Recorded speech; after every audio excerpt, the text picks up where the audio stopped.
Well, my major goal in speaking to you this afternoon is to get you to run for office. It's a very powerful way of making a change in the system, of running for, of getting good ideas out into discussion. I have been active in the Green Party since 1996.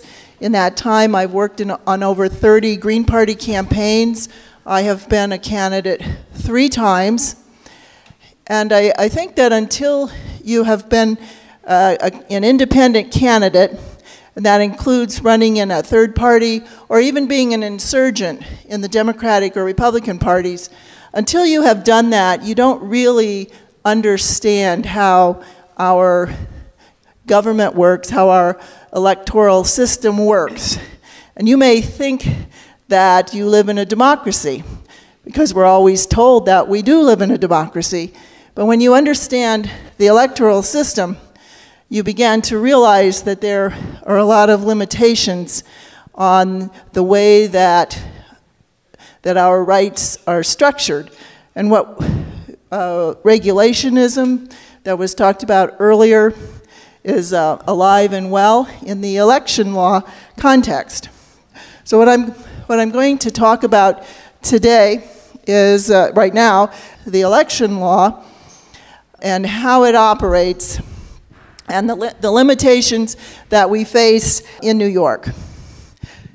Under the U.S. Constitution, most aspects of elections are left for all levels of public office, running for federal office or state office or local governments. The rules that govern that are left in large part to the state government. And the state law controls who has the right to vote, who may be a candidate, and the conduct of elections. And the right to vote is a very key right, as we all know, whether you have the right to cast a ballot.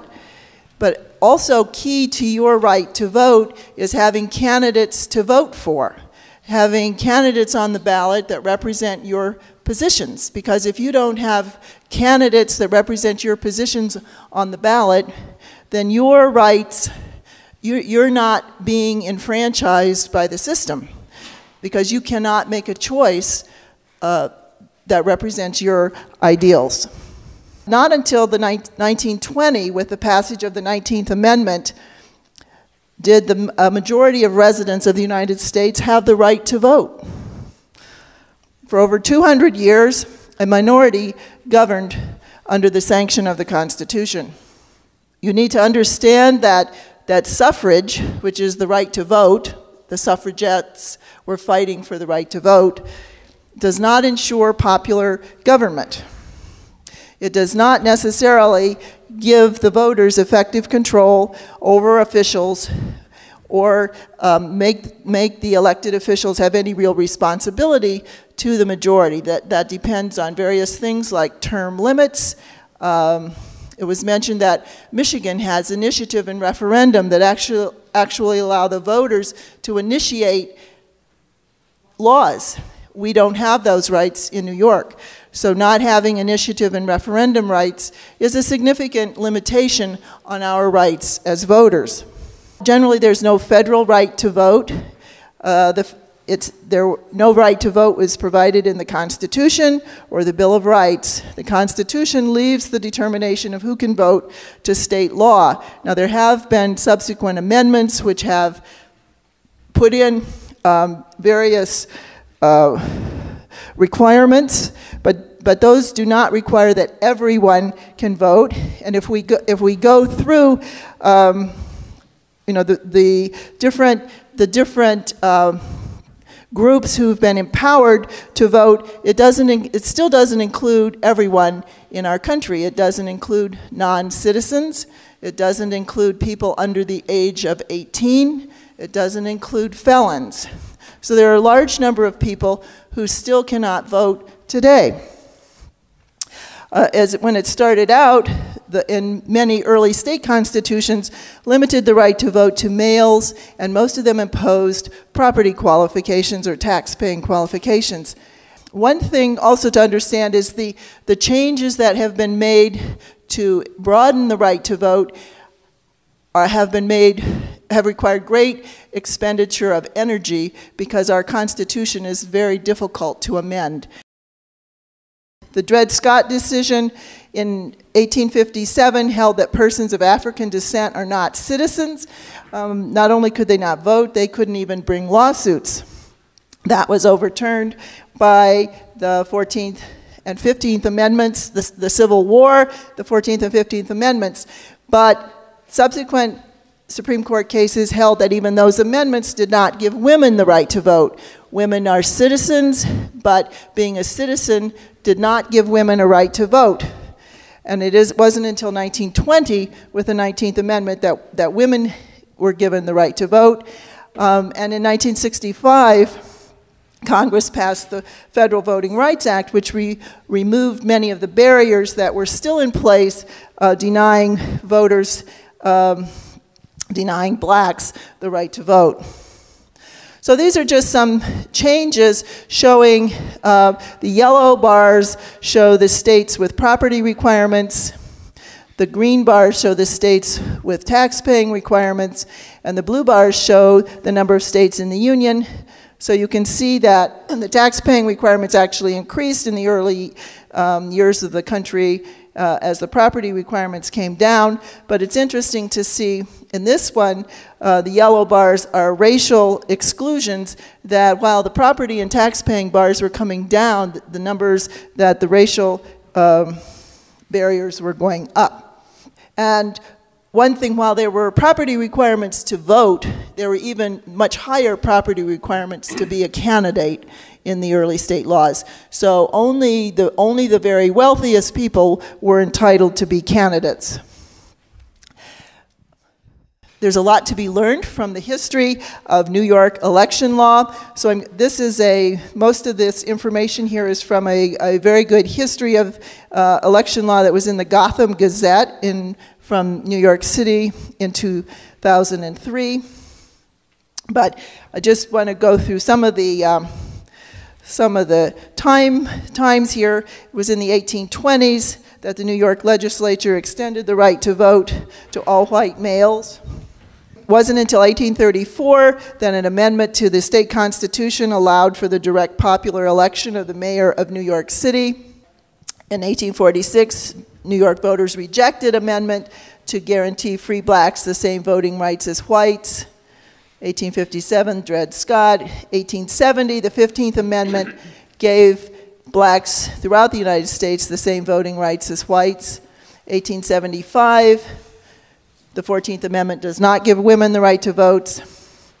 And in 1880, New York begins to require the so-called Australian ballot, a uniform ballot listing all candidates. Now, this is a very significant step in the regulation of elections by the state, because before this time, every party produced their own ballots. And you took a ballot and you dropped it in the ballot box. Now the state is getting involved and deciding they're having a uniform ballot, but this also means that they are going to control who can be the candidates on that ballot. And so we have to have rules then for being a candidate. And in 1890, we started having the government manage and pay for elections to select the party officials for who would run the parties that choose the candidates. Voting machines in 1892. In 1894, the state establishes a system, and this is actually an amendment to the New York Constitution, that says all election positions are to be divided between the two major parties. So third-party registrants have no opportunity to participate in any of the election positions in the state. 1913 was the first time the 17th Amendment was added to the Constitution, and this is the first time that senators, U.S. senators, could be elected by popular vote. 1917, New York gives women the right to vote. 1920, the 19th Amendment gives women throughout the United States the right to vote. 1965, the Federal Voting Rights Act. 1967, the Supreme Court held that voting districts had to be established so as to ensure minority representation.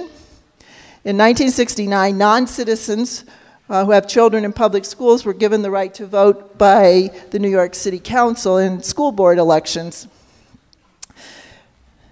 In 1970, a federal court determined that the federal government has to supervise all election processes, voting practices in New York City, including redistricting. In 1971, the 26th Amendment lowers the minimum voting age to no more than 18. So the Constitution does allow a lower minimum voting age, but it can't be higher than 18. New York was 21, so this lowered the New York voting age to 18. 1975, election information was required to be provided in New York City in Spanish. So we've made great strides in our country in enfranchising various classes of people, but there's still significant barriers in exercising our right to vote. First, we face impediments to actually voting through voter ID requirements, not allowing same-day voter registration, having election day be on a work day, citizenship requirements, and prohibitions on felons voting.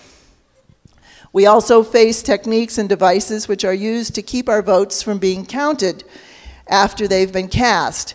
Hand-counted paper ballots are a very good way of counting ballots. We have restrictive ballot access laws that reduce the number of candidates who are allowed on the ballot. Voters have fewer candidates to choose from for almost all public offices today than voters did 100 years ago. This was a survey that was done by Ballot Access News, which is an excellent publication if you're interested in third-party legal issues. Fourth, money is allowed to dominate the forums of debate, so most of the voices that people hear speaking on issues are the voices of money. And we don't have free and fair elections if voters don't get to hear the voices of candidates who don't have money. We need public forums where all candidates have an opportunity to speak. Fifth, we have the gerrymandering of election districts to favor candidates of the two major parties. The major parties create the election districts, and because we have winner-take-all seats, single-member election districts, this this permits the gerrymandering. Studies show that if you have multi-member districts of at least 5 people, it's virtually impossible to gerrymander. So proportional voting, multi-member districts are a way to avoid gerrymandering. The winner-take-all voting system does not allow each person's vote to be counted. In order to represent everyone, we need to switch to methods of voting that allow each vote to count, such as proportional voting. So what does it mean when some people can't vote and when all these restrictions are in place? It means that many important issues are never debated, that crucial decisions are made without input from and contrary to the interests of the majority of the people. I want to just quickly review New York state election law and the ballot access rules that currently apply in our state. These 2 pages here are just the index to the New York election law, showing you the broad general categories that are regulated in the state: party organization, the registration and enrollment of voters, the election ballot. Article 6 is the designation and nomination of candidates, how you get to be a candidate on the ballot. The conduct of elections, the canvass of results, special rules for presidential voters and special ballots. And of course, we still don't have the right to vote for president. The president is still elected by the Electoral College. I'm going to just review the provisions which are shown in the 2011 political calendar. This is something the Board of Elections produces every year, and I think the most crucial election laws that relate to running for office and voting are on this handout. It's a 2-page legal-sized document. I recommend downloading it from the election website. And it has various requirements. The two main categories of candidates are candidates from ballot access parties, and these are parties under New York election law whose candidate for governor has obtained more than 50,000 votes. So in New York, every 4 years, parties have an opportunity to get ballot status. This makes New York, because it only happens once every 4 years in New York for one race, this means that New York is one of the 2 most restrictive states in the country for getting ballot status. And Howie Hawkins was the Green Party's candidate for governor last year. We're very grateful to Howie for getting more than 50,000 votes. We now have ballot status, which means that it's much, much easier, for the reasons I'll describe, for the Green Party to run candidates in every election for the next 4 years. So, and then if you don't have ballot status, you go through a process, an independent nominating commission, nominating petition process, and the requirements for getting the number of signatures that are required are much more onerous than they are if you are a ballot status party. Also, the time frame when you can collect signatures is after the ballot status parties have already collected. People cannot sign more than one petition, so the ballot status parties have access to voters first. Those are some of the major impediments to running as an independent candidate. So the dates here for the designating petitions this year, June 7th is the first day for signing designating petitions. New York, we have alternate years local offices and state and federal offices. This year, 2011, the odd years are the years for local offices, our town and county seats. My county, Steuben County Board of Elections, produces a very helpful list of all the offices and all the seats that are up for election. I encourage you to get copies of similar lists from your counties to encourage people to run. It really does make a difference to have more candidates on the ballot. The signature requirements for designating an opportunity to ballot petitions are shown here. And I'll just pick out one example here. If you're running for state assembly, which is something I did in 2004, you need 500 signatures if you're running in a ballot status party. Now, the next page of this handout shows the requirements for independent nominating petitions. And if we look at the signature requirements to run for state assembly as an independent candidate, it's 1,500 signatures. Now, that's actually the maximum number of signatures for a designating petition, because for a designating petition, there's an alternative amount, which is 5% of the enrolled voters of the political party in the political unit. So the Green Party, for example, our enrollment is not particularly high, so 5% of the registered Greens in a district is not usually a particularly large number.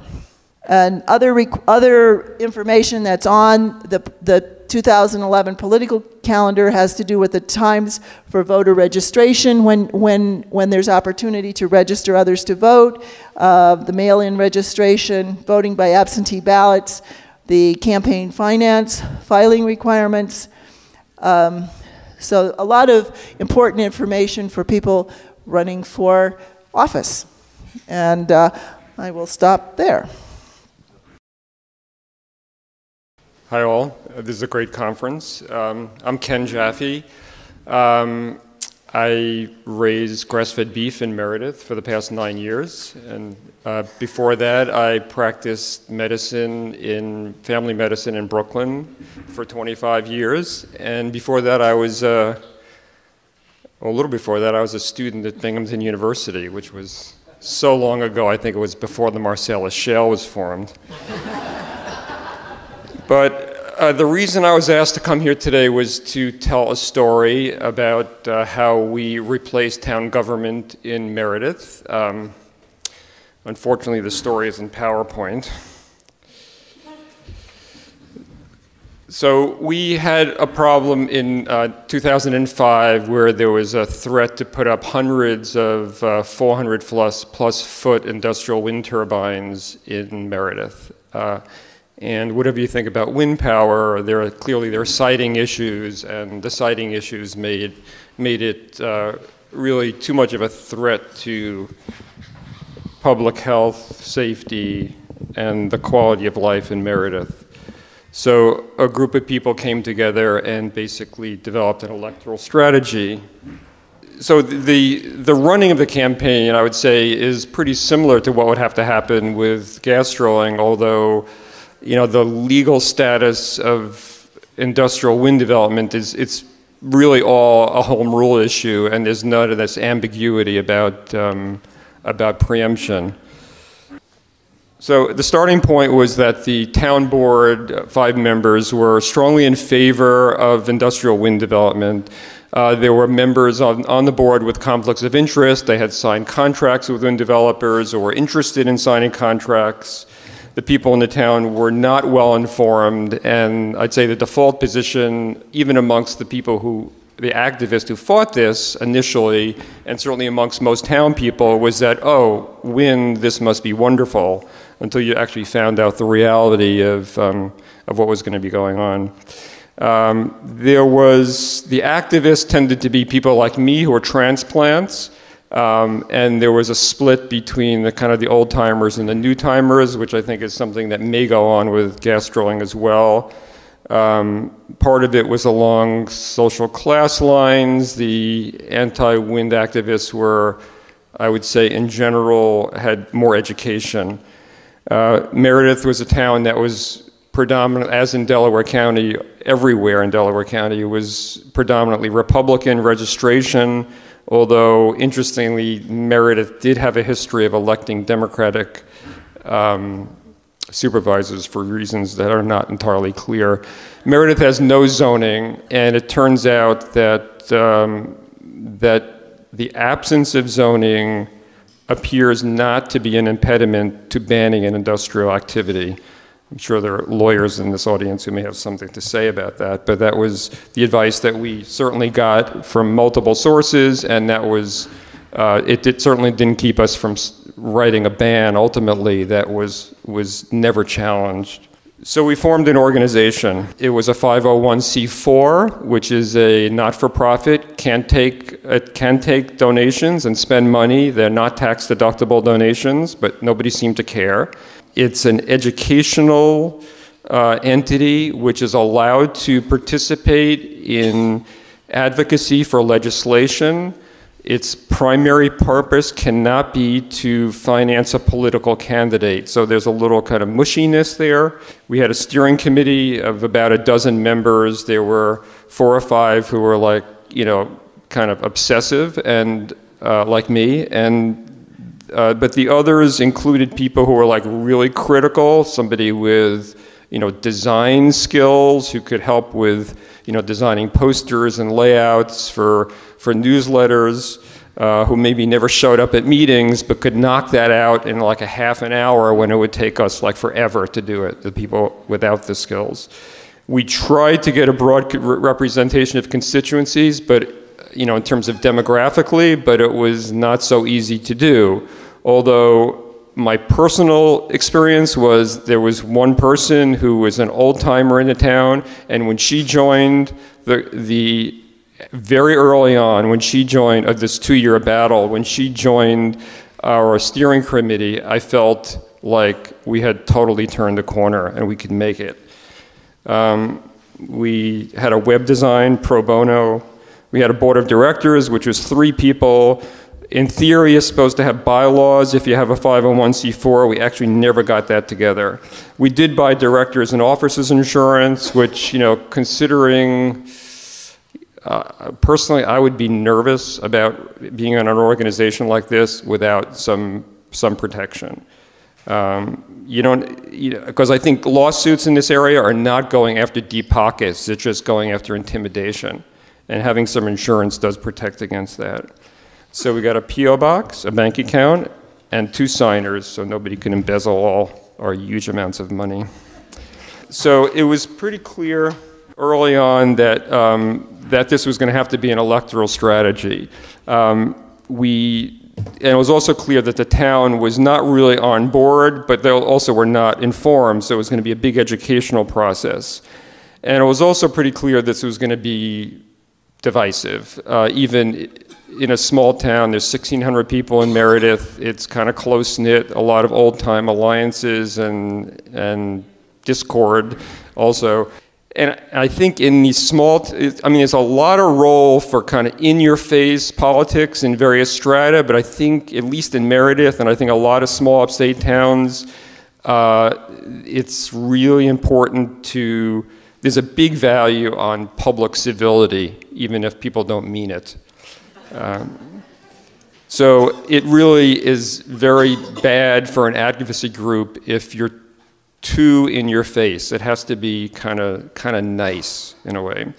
But you know, there's still lingering problems in the town, and people, you know, still will not work with me, for instance, on issues that are of kind of mutual interest within the town, ag issues, say. So we formed the Alliance for Meredith, and we had a mission statement to preserve Meredith's rural heritage and natural environment. And we based this a lot on the comprehensive plan, which had been written a couple years earlier, which I think is an important, you know, it's kind of a document that's usually written and sort of sits there in a drawer someplace, but it is an important statement and formed actually a basis for writing legislation. And also in the comprehensive plan was a survey of townspeople that was used to actually create the plan. And there were questions, there was a survey of questions of priorities amongst people, and the values that were placed most highly were things like preserving rural heritage and historical quality. You know, like 93% of people were positive on that, more than just about anything else. And also preserving air and water quality. This is like before grass drilling was even on the horizon. So, you know, it's already probably in your comprehensive plan, someplace in a drawer, someplace. Now, other nearby towns had somewhat different experiences, or other towns not so nearby had different experiences as well. Nearby Andes and Bovina had a lot easier time than we did. There was a much higher percentage of second homeowners. And I think with a relatively small amount of outreach and public meetings, and then a petition was signed where an overwhelming majority of people signed those petitions. And I think, you know, the town board, even though they may have been in favor of industrial wind development, sort of folded because they saw the handwriting on the wall. Other towns, like Arkwright and towards western New York, they had some, you know, very informed, hardworking people, and they either didn't have like a critical mass of people to work on this, and they never quite were able to get the legislation together. So we started out, first we did, before the large community meetings, we did some direct mailings, just sort of announcing Alliance for Meredith, what we were for, you know, very friendly, and you know, community-oriented, trying to protect the community against, you know, wind developers. And then, so people sort of knew we were there. And then we had a couple of large public meetings. One was in a big restaurant, and another was in a large barn space. And it was very helpful to us because we sort of, it gave us, a lot of people showed up for one thing, so it gave us a sense that we were onto something. And we had local speakers on a range of topics, and we used it for educational, for fundraising, and also people came out of the woodwork who we had no idea cared about this issue. Because largely we felt we were sort of talking to ourselves, and suddenly we were talking to a whole bunch of other people who were local who we didn't even know about. We talked a lot about economic issues, and I think in the gas drilling, this has maybe not been emphasized quite enough, just the personal negative economic effect that most people are going to experience. If you just do the arithmetic on, even if somebody's going to sign a lease, somebody has 5 to 10 acres of land, and they're going to sign a lease and get a few $1,000s, and then the value of their property goes down $75,000. Hello, just somebody needs to be, people need to be told about this. It's very straightforward, actually. And I think if people are starting to question, our experience is once people started to question their personal financial effect, then the other issues started to resonate more. The environmental issues, the health issues, and the rural character issues. I would say the intensity of our opponents in this fight were less intense than in the gas drilling battle, but we tried to have Q&A where everybody got to talk and sort of tightly manage it in terms of time, so it didn't get completely out of hand, which certainly it seems like it has happened sometimes with the gas drilling events. So we advertised the meetings, and very important, refreshments served. Put up lots of ads, baked goods, informational handouts were written. We asked for money. We got the email list. Again, networking. And I think just the presence and having it run well, sort of demonstrated competence and presence, which are two pretty important things.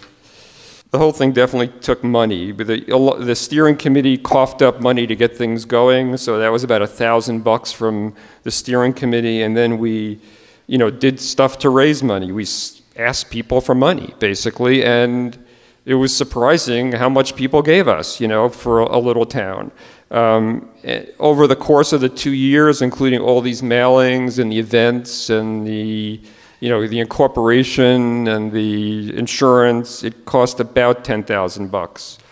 But when we started to run out, we went back and we asked the same people for more money.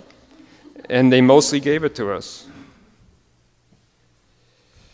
So we had our little membership cards, check off and write a check. And so then we tried the petition route. So we went door to door, and most people signed the petition. I was sort of surprised. And it was also very informative because you heard what people had to say. It's very informative. And then when we couldn't find people, we sent the petition directly to their house with an envelope to mail it back without a stamp on it because we couldn't afford it. And we, basically divided up the town, and each person on the steering committee or somebody they could recruit had a certain number of houses to go to, and they did, and when they didn't, they got yelled at. And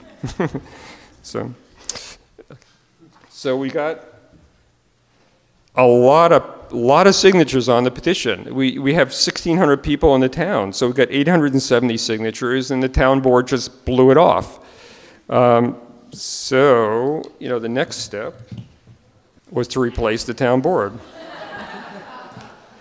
So we had about a year from this point, and there was a lot of, contentious town board meetings and planning board meetings, and, basically we were showing up at every meeting. You have to show up. It's the Woody Allen joke, 90% of success is showing up.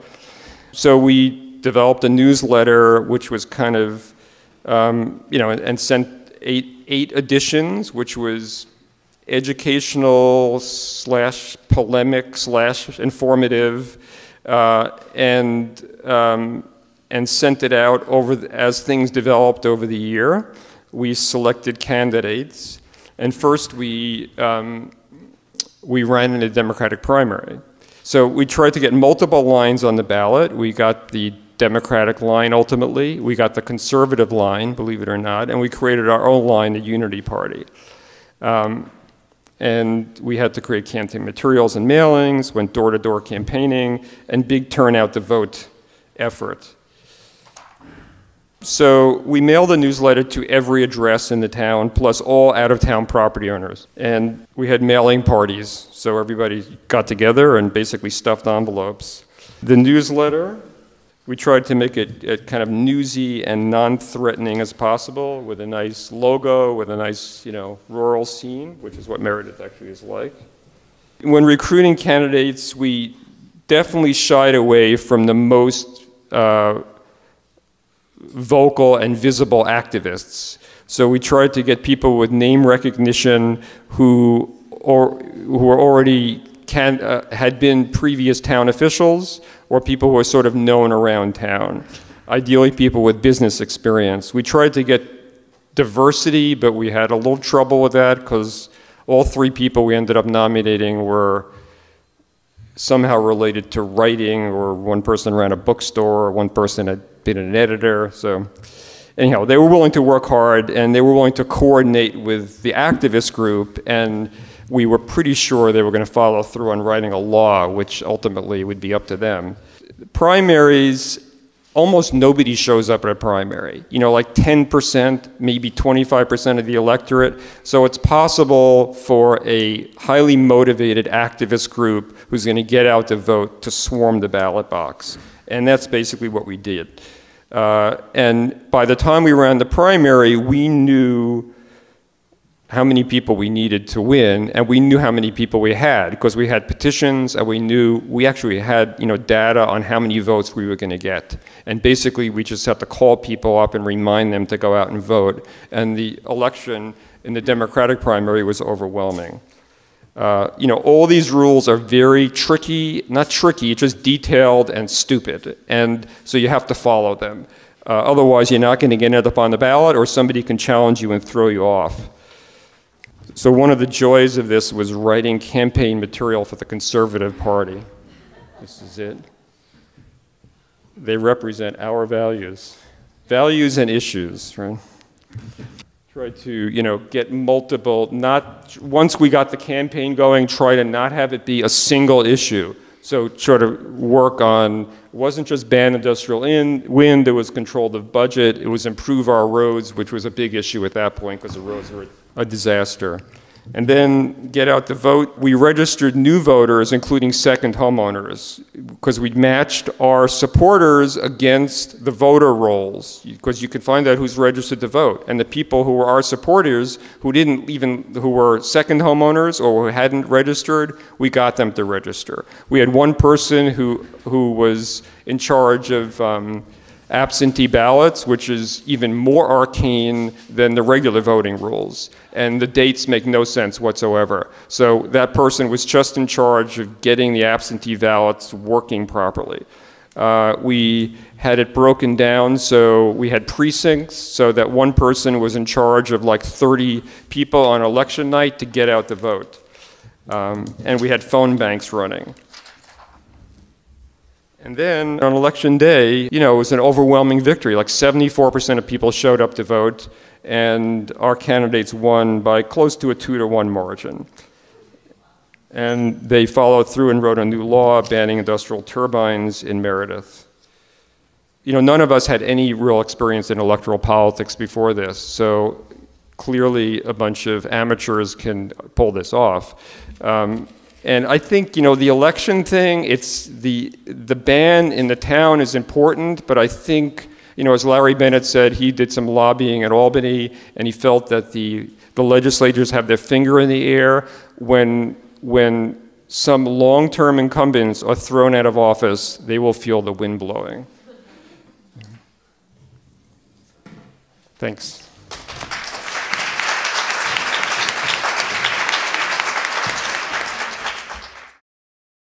Hi, everyone. I'm Gloria Matera. I'm a Green Party activist from Brooklyn, New York, and I have been a candidate several times and had some leadership positions in the party. Most recently, I was a lieutenant governor candidate for the Green Party in 2010, along with Howie Hawkins, my running mate. And And I do want to say just very quickly, we in the Green Party in Brooklyn had a showing a month ago of Gasland. I have to say personally I wasn't impressed with the Scott Stringer and Maurice Hinchy appearances, but the expert we brought in to frame the discussion and lead the Q&A was our very own expert, Carl Arnold. And in that room, everybody signed that petition, over 80 people, and everyone believed in a statewide ban. There was no debate about anything else. All people wanted to know in Brooklyn is, what are we doing next to make this not happen? So I want to say there is a lot of support downstate in a lot of different ways, and it's great to be here to hear about that. I think sometimes the most demobilizing and demoralizing experience for activists who are working really hard in an issue for almost every day of an entire year is election day and the day after, because there's often no way to vote for what you've been working on all that time. I think Rachel did a wonderful job of showing you how unfair and how difficult it is to navigate New York State election law, and even Ken's presentation talked a lot about that and how you had to focus on being very careful about getting people on the ballot and who you select and how that works. And I think it leads into, I think, the very earliest things that said this morning when Ben said it's not a gas drilling problem, it's a democracy problem. And around voting, there's a lack of democracy. And so I think for us, as a political party, now is once again a ballot status political party, we are really trying to link the issue work that people are doing, and many people in the Green Party actually doing this issue work too, to electoral campaigns. And so why would you do an electoral campaign? Why do you want to be a candidate in a third party, in a party like the Green Party? Well, first I'm going to ask, how many people have ever run for office, town board, school board, anything? Okay. All right, not a lot, but how many people have helped candidates, ringing doorbells, making phone calls, giving money, signing petitions? A lot more people, okay? And so last question is, how many people have been out there in between July and August in the sweltering heat at a county fair upstate or in the bowels of the New York City subway system getting 30,000 signatures to get your candidate on the ballot to be equal to the other two corporate parties? It's not fun, okay? And so we don't have to do that now, but we do want to say it's really, the election law piece is very important.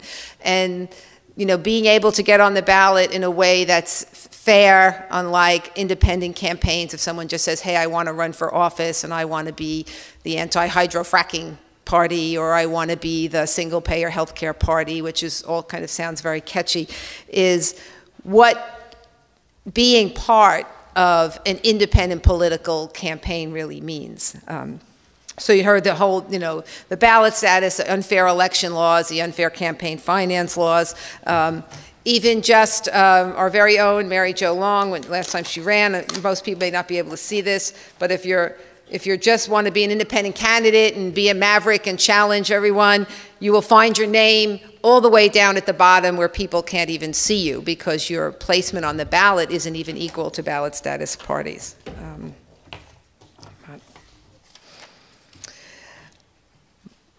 For me, one of my campaigns, I ran for borough president in 2005 in Brooklyn. Now that's almost 3 million people, so that's very hard for even, you know, for a small party candidate to make a big difference. But I wasn't a single issue candidate, but I highlighted an issue which people here also very close to you, and that was eminent domain. Because although nothing like what's happening in terms of gas drilling, there was going to be the densest, most horrific you know, mass development project in my area in Brooklyn called the Atlantic Yards. And our elected officials almost in lockstep supported that as economic development, a great thing for Brooklyn to have a professional sports team and affordable housing and jobs, all of that never being true. And so we really campaigned hard against that. And what we were able to show is now in a borough where we barely could campaign in just a small section, that we actually came equal to, tied or surpassed the votes of the sitting borough president who was supporting that project. Only in the little election districts around the footprint and just outside the footprint of where the eminent domain, where that project was going to be seated. So, you know, for me, I'm thinking about here in areas and around here and, you know, kind of up throughout New York State where a small amount of votes are needed to win, that we are really talking about much closer to victory than we are in some of the New York, you know, in New York City where the election districts, you know, are so huge that it's very hard right now to kind of make that impact. And that's why I think if talking about it up here in upstate areas really makes a big difference. The other thing I think that's important about running as a candidate in this way with the Green Party and what that is, we take no corporate donations, so there's not really a conflict of interest. And you come not only as an individual candidate or an individual candidate in the Green Party, but you basically can say, I am a candidate who represents a party countywide, statewide, nationally, that believes in, you know, whatever your issue is. Single-payer health care, for us talking today, it's, you know, a statewide, you know, permanent, countrywide ban, you know, no hydrofracking, you know, getting rid of fossil fuels in general, making that whole switch over from fossil fuels, carbon, emissions to something completely different. And so I think that really makes a big difference when you're talking to people and you have the weight of that behind you. You're not just one person saying it, you're actually, it's an organized platform voted for by people in that party.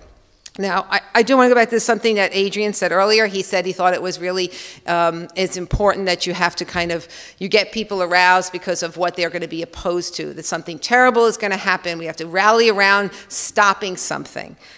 And I think that's very true. And sometimes people have talked about it earlier. Well, people are not going to get active until they're directly threatened in their neighborhood, in their community, in terms of what their, you know, in terms of their economics and quality of life issues. But I don't agree that what else happens is you have these hidden agendas and idealistic views, because people also need to know that there's a positive, viable alternative. And I think that also, so you can galvanize people and get them excited about it, but I don't think you can inspire them and keep your movement going and keep your campaign going unless they really see that there's something they're working towards, right? The problem is hydrofracking is horrible for the environment and for people. So what's the, you know, so what's the solution? What's the issue? The issue we campaign on is a statewide ban. But what happens after that? Well, how are we going to address what people are going to say they're concerned about? And of course, you've been doing it much longer than I have in terms of winning people over to the idea that regulation and, you know, mitigating this and making it a little bit of this and a little bit of that's not really working and we need the statewide ban. Well, what do you say to people who are, you know, kind of economically in a very desperate situation? You just can't say, well, we're not doing that. We have to do something else. How does that change? We can't say that this is not a good way to meet our energy needs, and people are going to say, well, how are we going to do that? And so I think the other piece of being a candidate who's going to speak from the depth of a party platform, a comprehensive party platform, is being able to offer the alternatives. Howie talked a little bit about that in terms of public power and how we can make moves towards that. And that's, you know, that's a piece of what we would call, you know, the Green New Deal. And, you know, this is something that's getting worked out in a lot of different ways, you know, throughout the state that we don't have time to talk about now. But I think that that's always the second part of talking about running a campaign. You just can't run an opposition campaign. You really have to present people with, you know, if they're getting excited because you want to fight for something that they want to stop, that they're opposed to, that's going to have a negative effect on their community, you still have to be able to say, well, what are we going to do instead? And I think that we can really offer that. The other thing I think that's really important is what's come up in the discussion earlier is that, well, there has to be this kind of shift in political power. In the political discourse, right? We want to move away from regulation, mitigation, some of the things that we're considering barriers, perhaps, or smoke screens to really promote the idea and get more people on board, more politicians or more candidates on board in terms of a statewide ban. So, I mean, that's not easy for that to happen when the money for both Democrats and Republicans often come from the industries that really want to take this up and that are going to be benefiting from gas drilling. And so we can't take those kinds of donations. We don't. Obviously, that puts us at a financial disadvantage, but it also means that people who want to be able to put their money where their vision is can be able to do that. And that's who makes the decisions and who helps drive the campaign message and the campaign components for a Green Party candidate as opposed to Democrat and Republican. I'd also just say I really appreciate Rob focusing on the NGOs in a way that maybe most people don't really do that, especially the big ones, because of course, what's their stake in it? Why don't they speak up? I'm sure there are many reasons, but certainly the largest NGOs have very big ties to government money, government subsidies, government grants. Obviously, the more liberal ones get that from the Democratic Party, and so I think that's another concern. And they're not organizations that we may be able to look to when we're really trying to push the kinds of radical reforms that we're talking around environmental sustainability.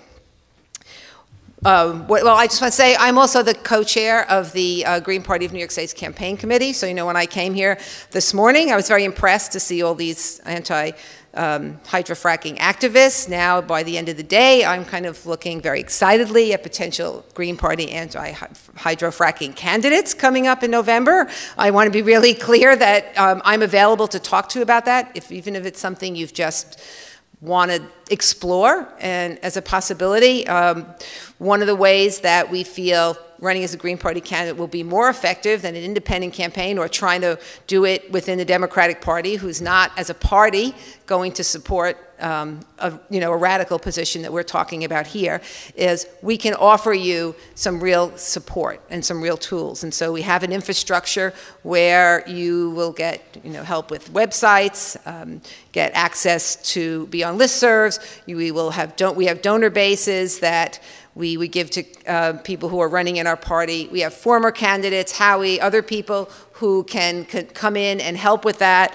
We help build campaign teams. I will say personally, I've just helped the Green Party candidate who ran in Rochester, never had to leave Brooklyn and my family and my job. I was on the virtual phone bank and raising money, did get out the vote for him. So we organized those kinds of things, and all those things take time. It was very impressive to hear Ken talk about what happened in Meredith. But I think in areas where it may be bigger, or we want to run multiple candidates throughout the state with the same message, statewide ban, we're going to need a lot more organization, and I think a party structure is going to be more helpful in that. Where as a ballot status party now, we're helping to organize counties all around the state.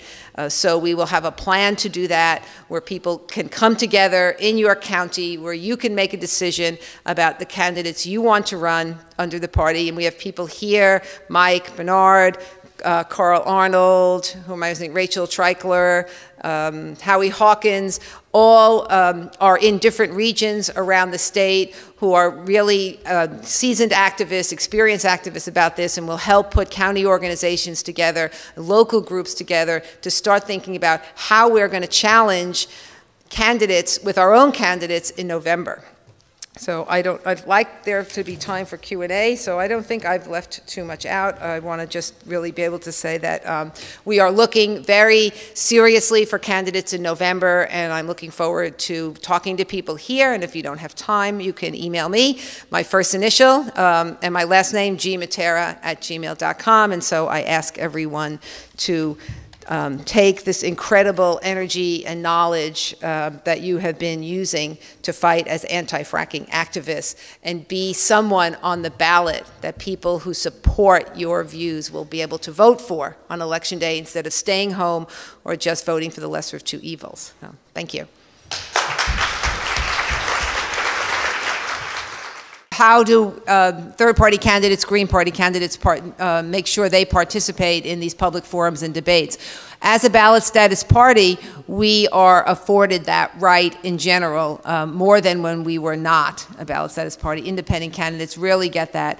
Of course, there has been exclusions before for candidates, usually on a more national, statewide level. We do have to argue for that. But locally, we find that even when the Green Party was running without ballot status, that people wanted to hear. Our recent candidate, Alex White, for mayor in the city of Rochester, they were doing about 2 candidate forums a week for that special election. He was invited to almost every one. But as a ballot status party, it's a little easier for us to be able to do that. My question is, are there any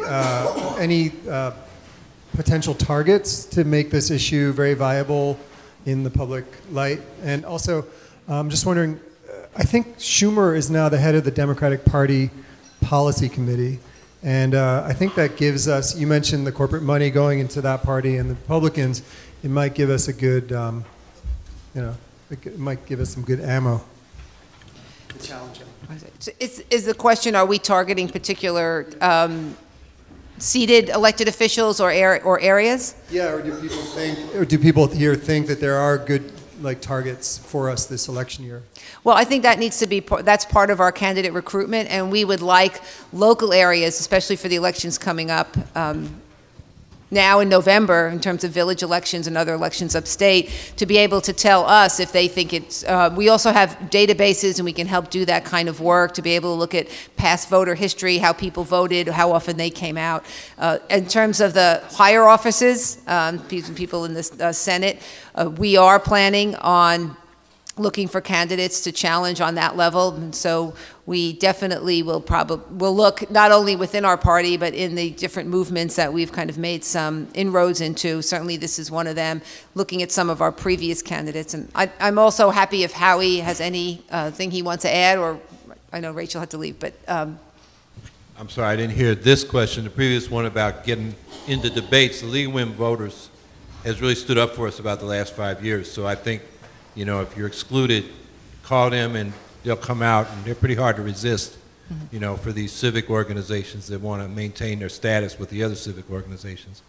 I'm sorry, I didn't hear this question, though. The other one was really, are we looking at targeting any areas or particular elected officials already, Schumer and other people, whoever's coming up for re-election soon? And I said, we're still looking at that. You know, Gillibrand's up in 2 years. That's the big statewide one. Right. I think we need a lot of assembly people and state senate people. This year is town elections, county legislatures, city councils. It really, I think, depends on how well organized we are in different places. And sometimes you can use a campaign to get organized and call attention to the fact that you're there. So I think we'll go paths of least resistance. Where people are ready to go, we'll help them. I'd just like to comment that I think that we are targeting seats that where the incumbent is unopposed, or where there's only one person running for a seat, and there are many positions like that where one candidate has both the Republican and Democratic and conservative endorsement. So those are particular seats that we're targeting on the gas drilling issues. What's the presence of the Greene County in Delaware County? Minuscule. There are, I don't know what the number is, but there are some registered Greens. And of course it's very Republican. Yet when there are issues that are important to people, then it becomes beyond partisan. And that's very important for us to keep in mind. Thanks. This question is for Ken. When you ran candidates in Meredith, were you trying to run pro or anti-fracking candidates in both parties, so that no matter which way the election went, fracking, you know, I'm sorry, it wasn't fracking, it was wind power, right.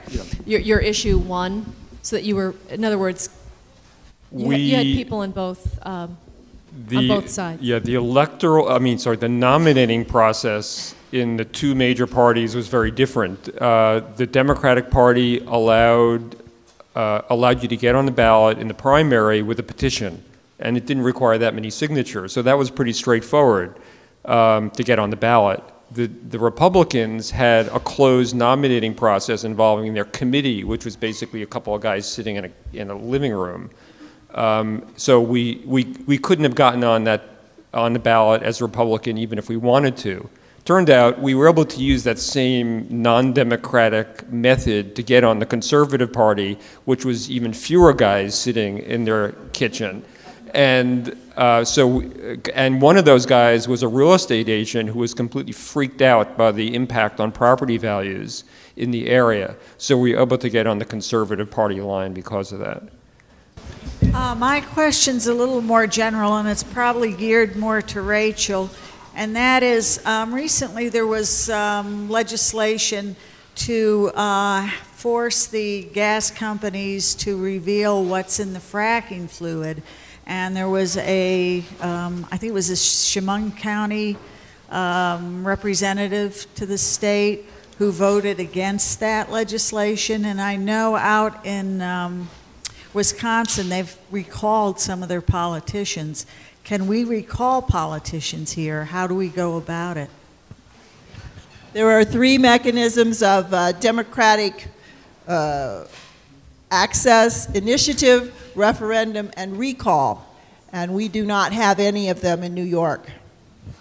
I just want to make the point that in Otsego County, we've been stressing the fact that a ban and our opposition to fracking is a nonpartisan issue in an attempt to appeal to as many people as possible and peel people away from the leadership of some of the political parties and so forth. So just kind of a cautionary note, and kind of along the same lines, I think, it seems important to us to run candidates on as many lines as possible, which is what I think the Meredith example showed, right, the conservative and so forth, and also having an independent line, and we hope to run some candidates on a sustainable Otsego line as well. So fusion and trying to be nonpartisan, kind of officially, in order to have as wide an appeal as possible. Because after all, we want to win. We don't want to just make a showing or be on the ballot. We actually want to win this battle. Just one comment on that, which is that one thing we discovered was that there was a lot of resentment towards some of these entrenched people, completely independent of our issue, and we were able to tap into that to some degree, including the non-democratic way that people were nominated in the Republican Party. So we got people, sort of willing, just basically pissed off at those people who were willing to come to us in part because of that. So, the fact that these people had been in power for 20 years, it's a little bit like the Mubarak effect. It didn't mean that they were going to be there forever, and it did imply actually that there was a lot of sort of underground resentment that people were not willing to speak publicly. Bill number S-425 died in committee about 3 days ago, the Kruger bill. She's my senator, so I called her staffer, and I spoke with her for a while. She said that it had to pass by 2 votes, and they only had it win by 1. One Democratic voter on that committee, she's a Westchester, it's kind of a blue dog Democrat. She was out for surgery, apparently. And the other 6 voted against it were Republicans. And it's always easy for the Democrats to say, look at these cave dwellers, And so my question is, one is maybe those Republicans are good places to challenge. Maybe the Democrat is. And also, does anyone have any light to shed? The staffer said that they had been working with, the senator had been working with environmental advocates, Catskill Mountain Keeper, Sierra Club, and NRDC to pass this bill. It was introduced a month ago. How did no one get any, except for the day before, an email to pressure the people on that committee to let it get to the floor for a vote? Does anyone have any information about, did they get an email from any of these environmental organizations saying, hey, this is happening, let's get this thing passed, call these people? So those are a few questions in there.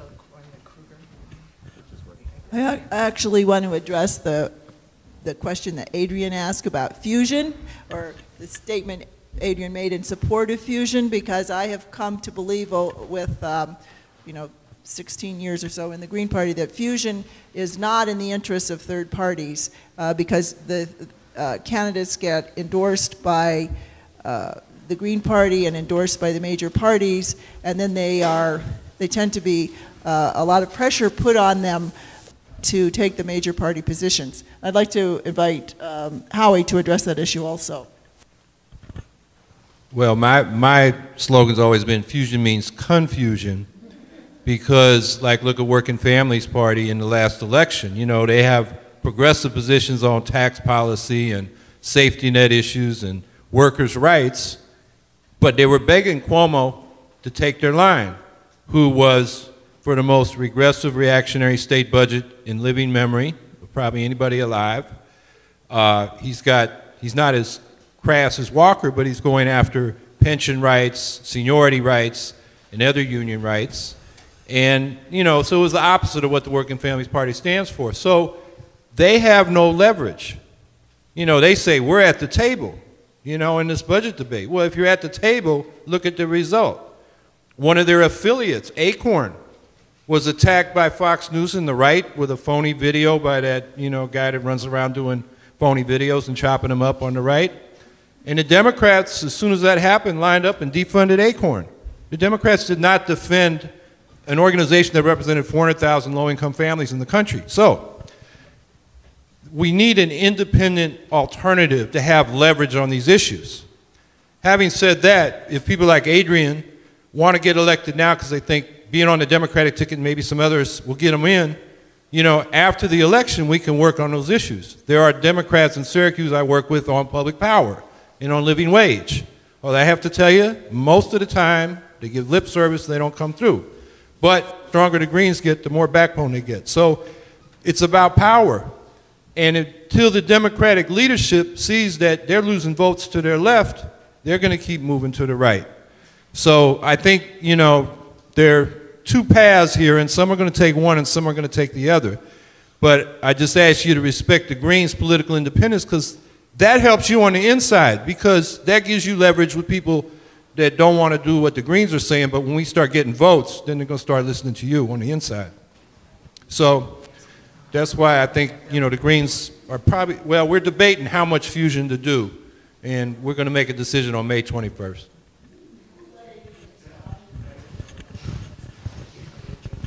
I love my old friends from the Green Party, and I'm glad to see so many of them here. I guess we don't want to be in a situation where it's a question of, does the anti-fracking movement have to join the Green Party to be successful, or does the Green Party have to join the anti-fracking movement to be successful? So I think, I still think to win elections, you got to have more. At this stage, maybe someday, the Green Party will carry the day totally, but at this stage, it's not going to work all by itself, and I think we do need to run on other ballot lines where we can. And anyway, if we want to stop fracking, my goal is to ban fracking right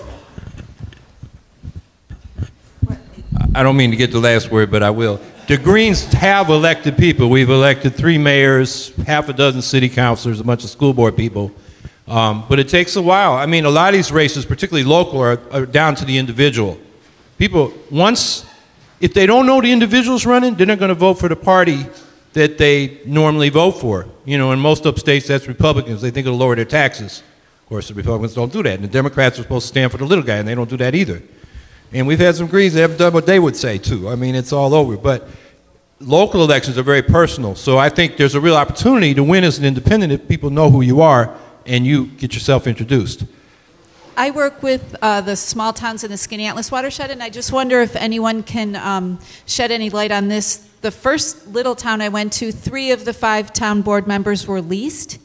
And I understand there's a process through the county with the Board of Ethics, but the ask has to come from the town, from a governing body. It can't come from a citizen. So does anyone have any strategy for me there? Because I don't want to make things more divisive, but I do, when I go back around the lake, want to call them out, this one town, on it. And how do I do that diplomatically?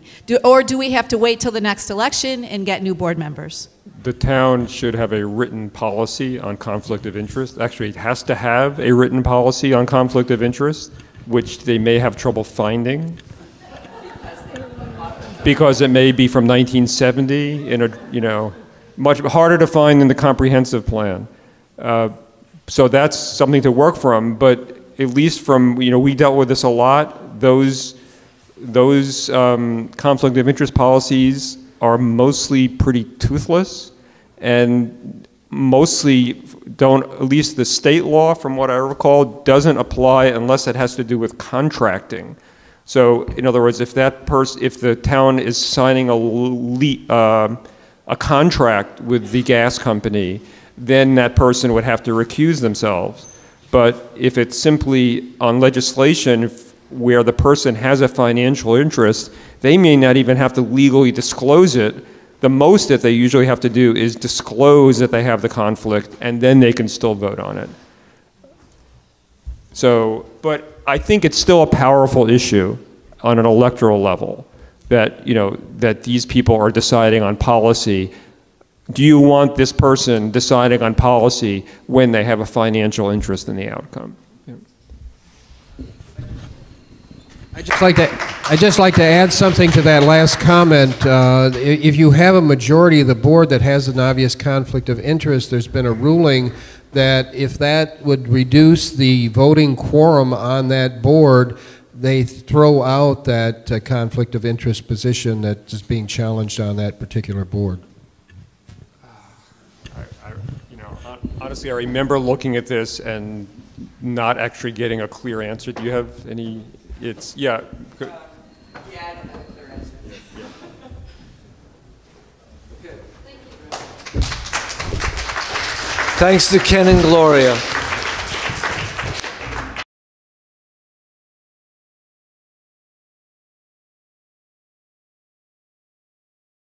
So first of all, I noticed that this whole conference has been very much about reframing. It's come up again and again, and I really wish that I hadn't had my hands full and I could have taken notes and referred to many of the different instances of reframing that have been mentioned.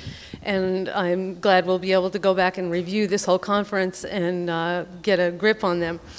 I want to talk about reframing for truth, stepping back to see the big picture. Right here, this is what industry and regulators do with their framing. They use narrow, close-in focus that removes the context and provides no reference points.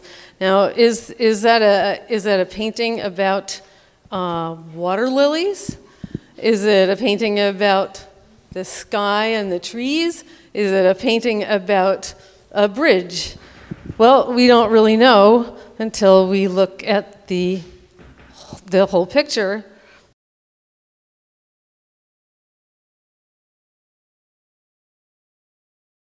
So just as we understand that drilling is all about cumulative impacts, we have to step back, help people step back and look at the bigger picture every time we confront one of these cases of segmentation where the industry or the regulators try to narrow it down to some little tiny thing and tell us that we can manage this or that. So we all have heard this lots today. We know how true that is. Here's another I think something that we really need to keep in mind because we keep getting confronted over and over again. It's such a theme that you are going up against what is really an economic blessing. Well, we have to keep reminding ourselves that is just not true. And I love this quote that came from a recent article about the BP spill in Louisiana. It was in Outside magazine, and I'm going to read it. What Louisiana does supply is cheap labor and a pliant local government. In this, it's eerily reminiscent of third world places ruined by oil. The BPs of the world would have you believe oil brings prosperity to the countries where it's discovered, but it brings misery so dependably that economists have a name for the phenomenon, the resource curse. And I think those are three words that we really need to think about and put at the forefront of our consciousness so that we don't constantly feel on the defensive about challenging the economic claims. Another case of reframing for ourselves. Yeah, we have to answer people's questions. We have to be able to cogently coherently, authoritatively answer many of their questions about all those little things. But we still have to try to always remember for ourselves, this industrial invasion is crazy. And there's somebody somewhere who knows it's crazy and is trying to put it over on us anyway.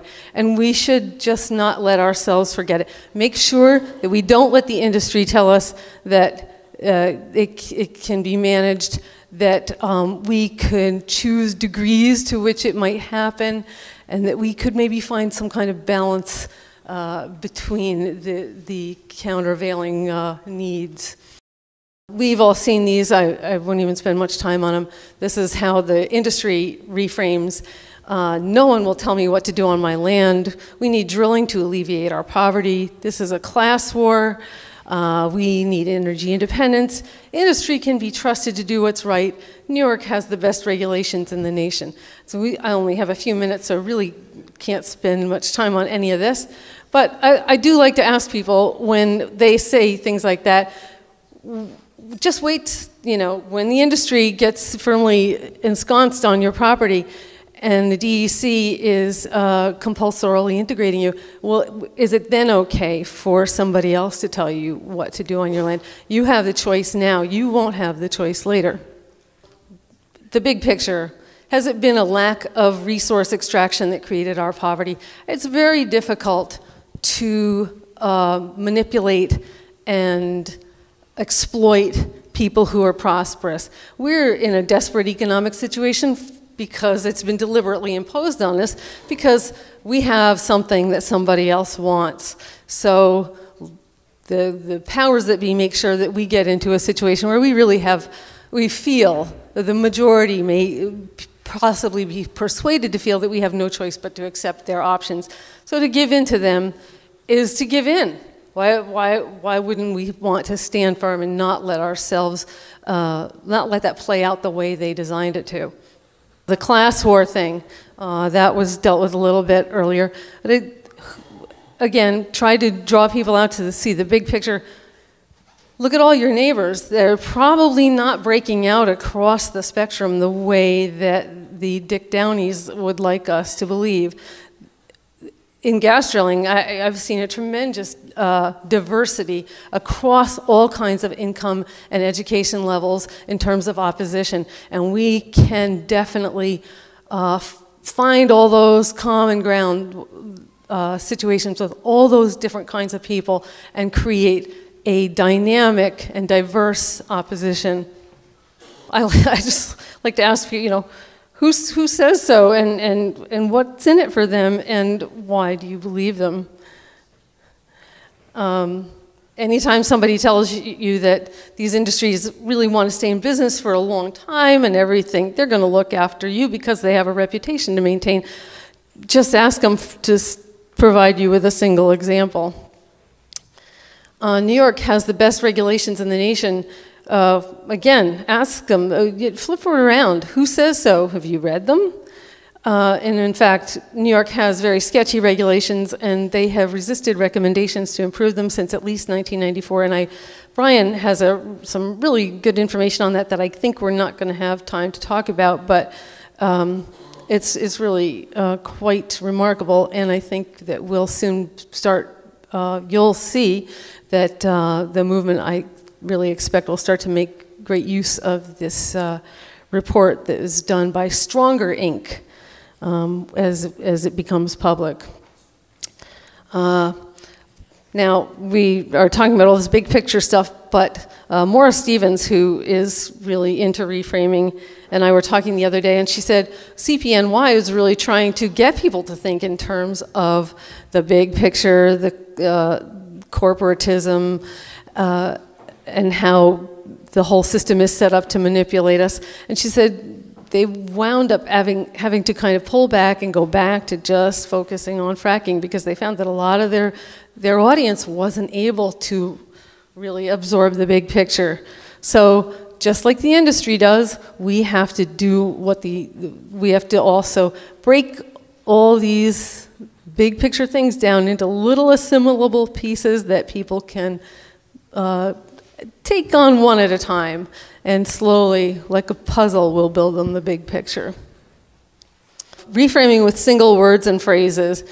This has been a discussion for a long time, and I don't know that anybody ever has come up with a really great alternative for natural gas, but I'll put petromethane out there as one possible alternative. Reframing, again, with single words and phrases. The Saudi Arabia of natural gas. This is not going to be the Saudi Arabia of natural gas. This is going to be the new Appalachia, North Appalachia. In everybody's consciousness, Appalachia means poverty and exploitation, and that's how we need to turn this in that direction. I didn't make that up. That's Lisa Bracken, who you might know from Gasland. Very funny lady, and we were talking a long time ago, and I'm pretty sure that boondoggle came from her. And it's so appropriate because it is a boondoggle if there ever was one. This guy is going to take everybody's tax dollars and try to create a market for his product, which then will run out because of the tremendously increased rate of usage, and then we'll all be sitting there with all those filling stations and nothing to run through them. Call it what it is. Don't accept the industry terms, and remember that it's actually not all about water.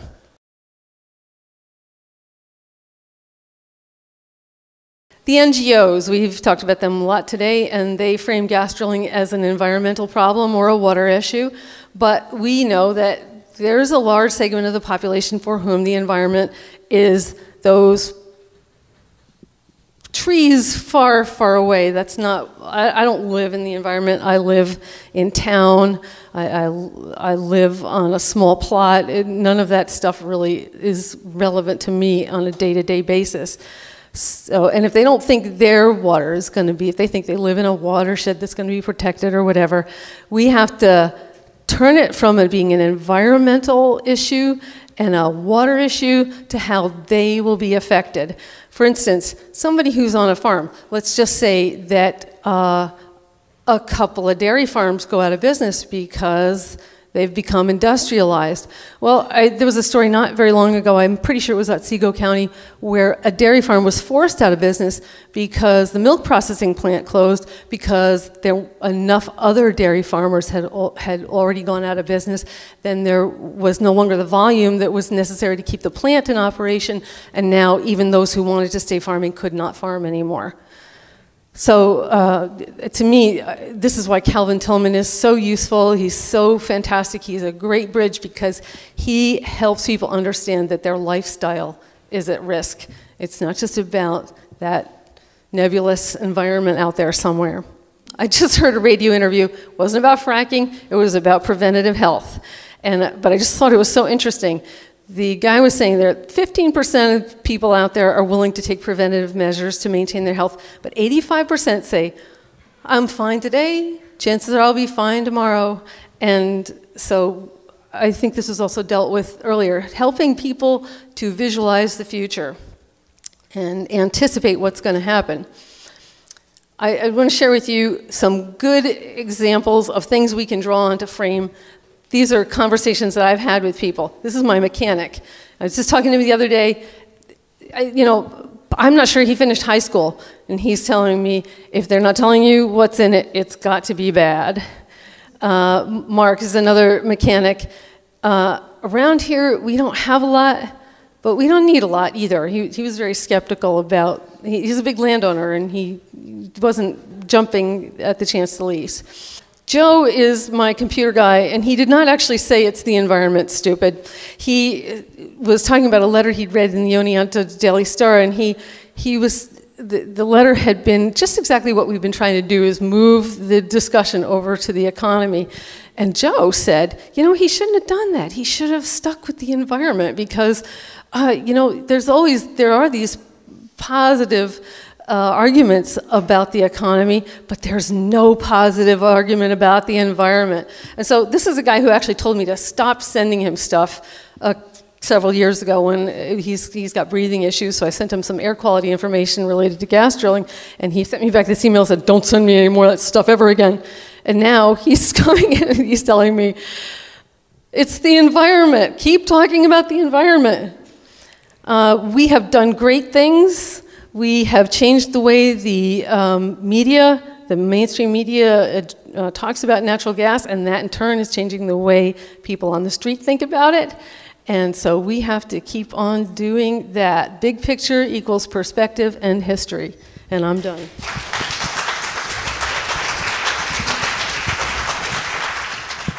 Hi everyone, my name is Lindsay Spear. I'm a community organizer on environmental issues up in Syracuse, New York. I work on behalf of the Onondaga Nation with a bunch of local environmental groups and community groups. So, first of all, how many people here have heard of Twitter? Okay, I've got that down. How many people use Twitter? Okay, only 2 in the room. How many people here have cell phones with text messaging? That looks better. Did you know that Twitter, you can use Twitter without even going online? You can do it straight from your phone with text messaging. And I've got more directions on that, and I'm happy to email those around through the organizers later on. So Twitter is used both on computers and on cell phones. And as people are probably aware, it actually played a pretty big role with a number of other new media things like Facebook in some of the revolutions we're seeing in the Middle East. It's a person-to-person communication that really allows people to know what's going on almost real time. When we were at the Earthworks conference in Pittsburgh last year, I was taking some of the salient points that we were listening to and actually tweeting it out to the world. And there were other people who are tweeting on fracking. A lot of them are some of our mainstream NGOs, but they're also out there tweeting on fracking, and they picked up some of those and retweeted them. And it's that retweeting where someone takes what you wrote, said, oh, I like that, and sends it on to their network of people that makes the difference. So Twitter, a lot of people think of Twitter and they think of like the teenagers are all twittering, right? Twitter is best used not to just talk to your friends. Actually, it's really ineffective at talking to your friends. It's best used to promote ideas and to share ideas. A lot of the bloggers out there in the blogosphere have gone to twittering because it's a way to just get ideas out there real fast. The challenge is to get your ideas in 140 characters or less. What this works for us is that makes it that we have to have very nice, succinct points to why we want a ban. And what you can do is you can write that very succinct point, and you can put a link to the backup information of why that point is relevant. And then you can get it out there to the world. So, what I'm going to suggest is that we build a campaign using the hashtag #BanFracking. Hashtags are the pound sign and then the word. And what that does is it allows people to then search for that later on, or it can come up as a trend. And in doing so, we can actually collect all those different things that people are saying, all those different reasons for banning fracking. I'm also suggesting people use the hashtag energy, because there's a lot more people blogging out there and twittering out there on energy than there are on fracking right now. And if we can get energy as a hashtag, it bumps up the whole conversation into the national level. I know we're focusing on New York State, but if we have the national media paying attention and if we have people nationwide paying attention, it can't hurt. So the format that I'm going to propose, like I said, you have the reason, a real quick statement, and then a link that explains the reason, ban fracking as a hashtag, and then a link to your favorite online petition of choice. I was hoping that someone here would actually really promote an online petition that was really solidly good for a ban, and I don't know of one right now. There's a Care 2 petition that's been going around, and I know some people had some concerns about that one. So if people know of a good website for the ban petition, on naturalgas.org. Okay, so let's use that one. And you can use shorteners to make that URL shortened. So as you can see here, here's one of my reasons. Because shale gas methane emissions are far worse than coal for the climate. And that's linked to how our study. I used a URL shortener on it, so it doesn't look like what you expect, but it makes it short, so it can fit in the Twitter. Ban fracking, and then a link to a petition. And if you can fit in energy at the end, great. If not, just go with ban fracking. And so what we can do is on all of our different groups' websites that are working for a ban, Twitter allows you to create a real-time feed. You basically put in the search term that you're looking for and some settings that you want it to look like. And what it'll do is it will create the HTML code for you just to plug straight into your website. We use, for Shellshock CNY, we've got a Weebly website, which is a what you see is what you get web editor online. It's really basic, but what it does allow is custom HTML to be put into it.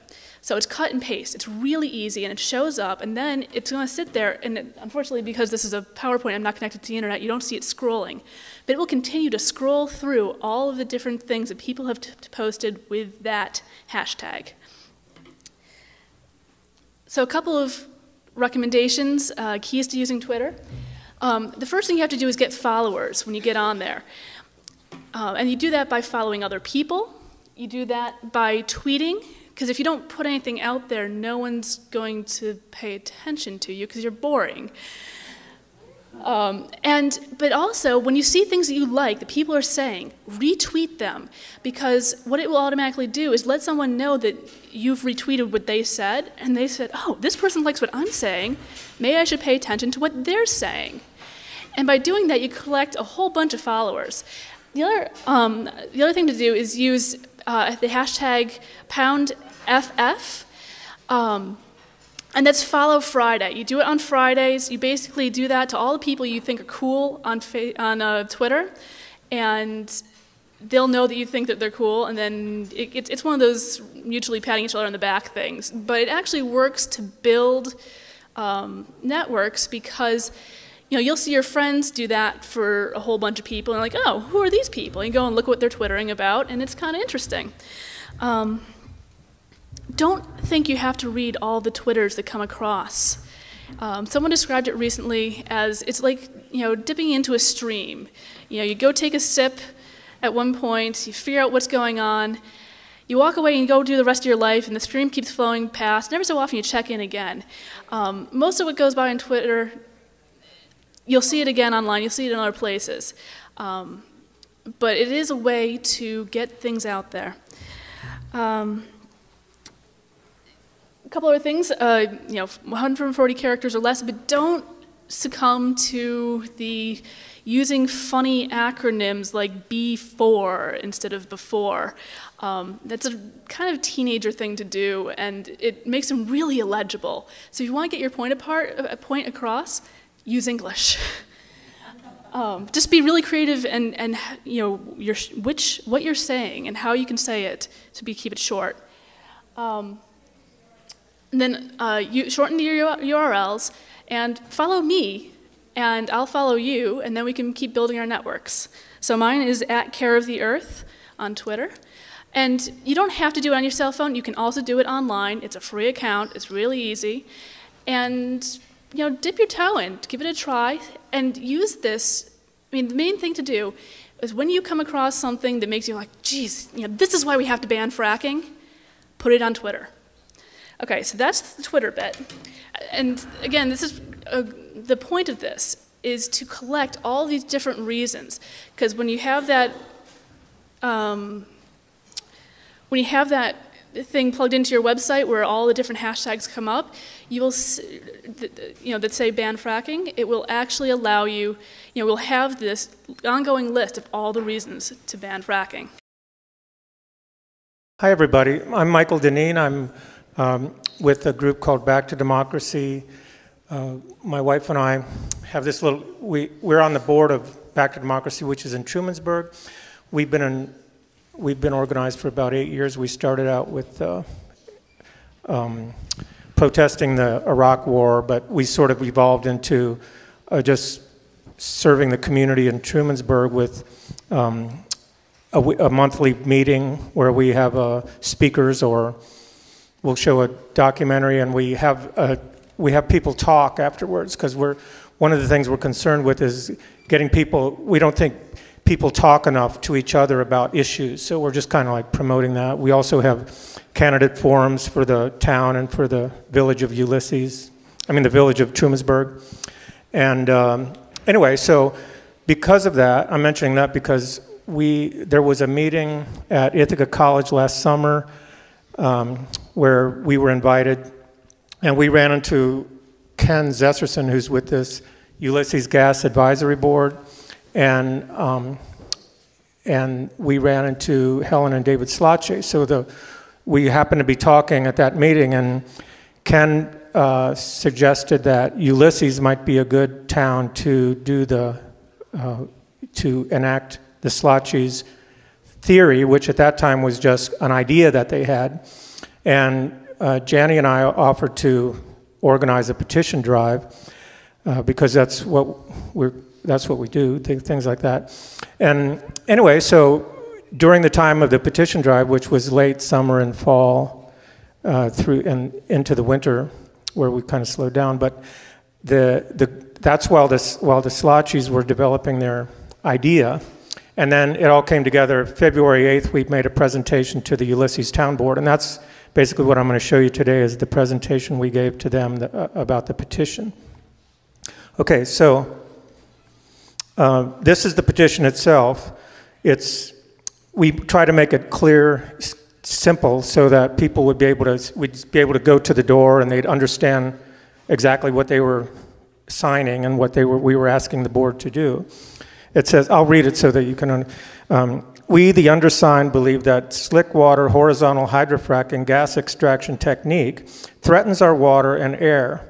We believe that allowing this practice in our community will significantly endanger our health and well-being. Hydrofracking is a heavily industrialized process that in surrounding states has severely snarled traffic and damaged local agriculture, hunting, fishing, tourism, roads, and community economies. We urge the town of Ulysses to ban slickwater horizontal hydrofracking. So we set up a database using the county's, the county election commissions. They'll give you a database of your town's registered voters on a disk. I think it's $10. And I put that into a Microsoft Access database just so that we'd have a basis for being able to check people. Then as signatures came in, I would match them against the names and addresses in the registry. This really helps on a petition because people will sign their name. You can't always understand how they're spelling their name or what their address is, but between their name and the address, you can kind of figure out who they are. And have their name correctly. Residents who were not registered, we just added them to the database. There were about 18% of the people who signed the petition were not registered voters, but we knew they lived in Ulysses because they answered the door when we went to their house, and their house was in Ulysses. We also used a database to make sure we covered the whole town. We developed a system where the people who were collecting the petitions would they would email me and say, oh, I want to do a particular street. I want to do Cold Springs Road. And I would send them back this form that had all the people who lived on that street, and it had a place to put an X, and there was already an X in there if they had already signed, so they didn't waste their time going there. And it had some information about them, like their age. I didn't put their political affiliation because I didn't want the people to even know, because that would, bias them a little bit. So this is the town of Ulysses. That's where we first started out in Trumansburg. That's the village of Trumansburg. So we were doing really well there. We were getting about 15 to 20 signatures per hour up there. We thought, wow, this is easy. But then we had a meeting with the town board, because it's important to kind of coordinate. You're telling them what you're going to do, and we're going to be presenting this to you. And they said, well, you really need to get out into the town, not just the village, but the town, because that's where most of the people who have gas leases, they're out there. about 40% of the land service area of town of Ulysses is leased. But that's only about 4% of the people. Okay, so then over the time we spread out and got more and more signatures out in the town, and we finally ended up with, that's our coverage of the town that we did. We got 1,051 residents signed. This is at the point. 982 on paper, and then we had an online version. So if somebody wasn't home, like a wife or a husband weren't home, we'd say, well, have your spouse go to this website and they can sign that way. So that helped. We will continue to add names until the ordinance has been made into law. This was just a little, an encouragement, let's say. The results indicate that there's broad and enthusiastic support for a ban on fracking, and we presented these results to the town. We were trying to make the point that our petition closely represented the town, so we had a good match in gender, a good match in registered voters. You might see a little bit more, in age was good. The younger people are just, the issue there is this, they're not home. They're out and about doing their thing. So even though if we did run into a younger person, they were more likely to sign the petition than an older person was, but it was hard to pin them down. Then in terms of political party, this is kind of what you'd expect. There are more Democrats tend to be more environmental, and the Republicans were more drill baby drill, and then the Greens and working families parties were canceled out by the conservative and the libertarians probably. So then with regard to the village, this was really important to the board. They wanted to know, and we matched, this is just by chance, just because we happen to have complete coverage. So the petitioners almost perfectly matched the registered voters. Okay, people who wouldn't sign, about 15 to 20% of the people we asked wouldn't sign the petition. Of these, mostly it's because they say they don't know enough about it to really take a position. And others, there was this little group of, tended to be there must have been a cultural thing, because people in their 80s, very pretty old people, they would say, well, we don't sign petitions. And then there were of the people who wouldn't sign, it was only a minor portion who actually supported drilling. Now, of leaseholders, a lot of leaseholders signed the petition as well. Some bought the property, it already had a lease on it. Others were okay with conventional drilling, but they are afraid of, when they found out about fracking, they got scared. Some did it out of economic necessity, and now they regret it. There was one old guy, he had 900 acres that he signed a lease for $65 an acre. That allowed him to buy fertilizer for one season, and now his entire property is in danger. Others feel that they were misled when they talked to the landman and signed the lease. Okay, 1,051 residents have signed. This represents about 30% of about 3,500 registered voters in Ulysses. Yet consider, not all the roads in town were canvassed. On the roads we did cover, we were only able to make just one pass. We were kind of rushing through. In one pass, any given randomly knocking on a door, there's only a 25 to 30% chance that the people are even going to be home. So in spite of that we didn't do all the roads, people probably aren't even going to be home, we still got about a third of the people to sign. And that means that the vast majority of people haven't even been asked to sign.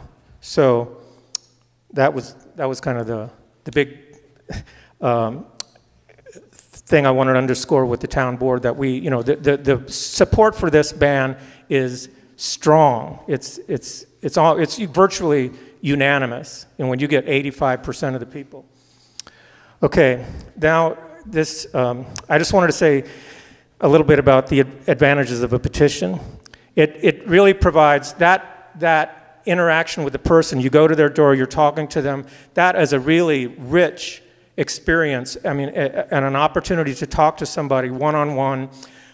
My background is in social psychology, and I've done my career over 20 years of research, a lot of times on what kind of things are effective in changing people's behavior, like whether it's drugs or alcohol, or now I work at Cornell and we're working with child abuse, and what kind of programs actually change people's behavior. And you'll find there's a very strict pattern to this.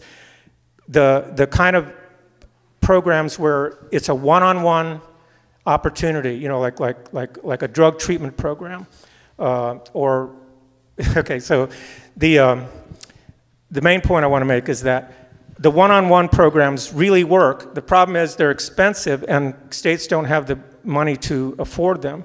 The other option is to do some kind of you can go on TV and talk to all the people in the state at once with a commercial or something, a public service announcement. And which of those two programs is going to move the whole population in some direction? If you have the money, of course, you'd want to do the personal programs. But the oil companies, the gas companies have the money to do a broad TV type thing, and they can actually move the population with those. But what we have as on our side is that we have people who are willing to go to door and talk to people. And if we get enough people in enough towns to go and have this rich conversation with people and talk to them about it, we're gonna end up with a very strong population of anti-drilling people. Okay, so it's a good opportunity to educate people about the issues.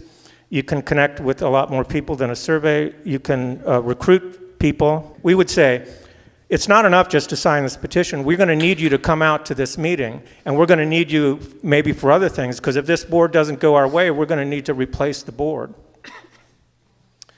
Luckily, we didn't need to do that. You can amass the contact information, and it's a very bottom-up effort. It's not, you know, something that's started by the town. Okay, that's my talk. So thank you.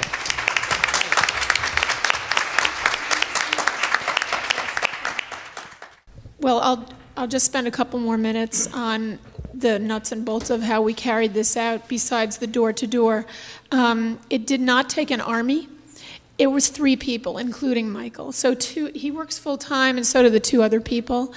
And they started in September, and by November, they had pretty much completed almost 1,000 signatures just by going for an hour after work at dinner time when people are home, not even every night. So it doesn't take any money. It was all volunteer. We were lucky that we had a group with good skills. Michael built our database, our custom database, and our website. I'm an events planner, and other people in our group had other major assets, like one woman lived in the village for 45 years. She knew everybody in the town. And so if you just get a core group of a small group of people, you can do this in the next 60 days. We met weekly, our core group of 8 people, and we were in close touch with the town board all along throughout the fall. We didn't just blindside them with it, and we didn't come at them confrontationally. We posed it always as if we were working with them. We were there to support them. A lot of town boards don't have the resources to really pull this off. Like, when you think about it, they're going to have to hold a public hearing. Before that, they're going to hold a public information meeting. Well, who's going to do the mail out? Who's going to have all the email addresses? Who's going to, you know, publicize it and organize it? And so we went at it as if we were going to support the town board in doing this, right through being challenged in court later by the gas companies, and that we would do fundraising for that. We would hang in there for years to get this done. We're not just throwing it at the town board and demanding, you have to do this. So working with rather than working against the town board is important. We found gatekeepers in the community. I call them gatekeepers, like the local librarian. So in addition to door, you can just simply email that petition to key people in your community. One woman's in her 80s, and she was basically collecting a lot of signatures at all the things she went to. We left it with like the local coffee shop. We left them at trusted shopkeepers on Main Street, and they were collecting petition signatures without going door to door. We had flyers on one of our members' central locations' front porch in one of those plastic tubs. So then you can all, when you go door to door, replenish your flyers, and you should have flyers in hand. Those are really important to educate the public. We organized a Gasland showing at the high school. A couple hundred people showed up. We organized a panel forum over the course of the fall. When it came time to present to the town board on February 8th, we had already recruited a full house, and we prepared everybody to prepare a 1-minute statement from their heart, from their own words. And it was so moving because it was like a patchwork quilt. It wasn't redundant at all. And we had 2 out of 5 of the votes on the town board at that time, and we knew that we had moved our 3rd vote. She came up to us later and said, everybody said a different thing, a different reason why we need to protect our town. So basically, I just want to encourage everybody, if you feel alone, I talked to one of the guys at lunch and he said, I'm all alone in this rural town, I don't know where to begin. You can begin by just finding one other person and start to advertise for free in the local calendar listings in the Penny Saver and say, we are meeting about this, we need to be concerned about this. Go to your local PTA. Parents are really interested in protecting their kids' future. So you don't need money to organize in America, you need determination.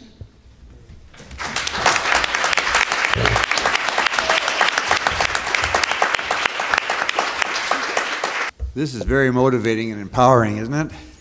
Makes you feel quite motivated. To continue what I was talking earlier, this is about outreach. Our Keuka Lake Association hydrofracking committee is made up of a diverse group of folks, and one of the things we've been doing is trying to develop good relationships with some of our elected officials, all of which changed last election, and the DEC people. We met with Valerie Washington several times, and we were just getting to the point where we felt we were becoming a resource for her and developed quite a trust, and of course, she's gone.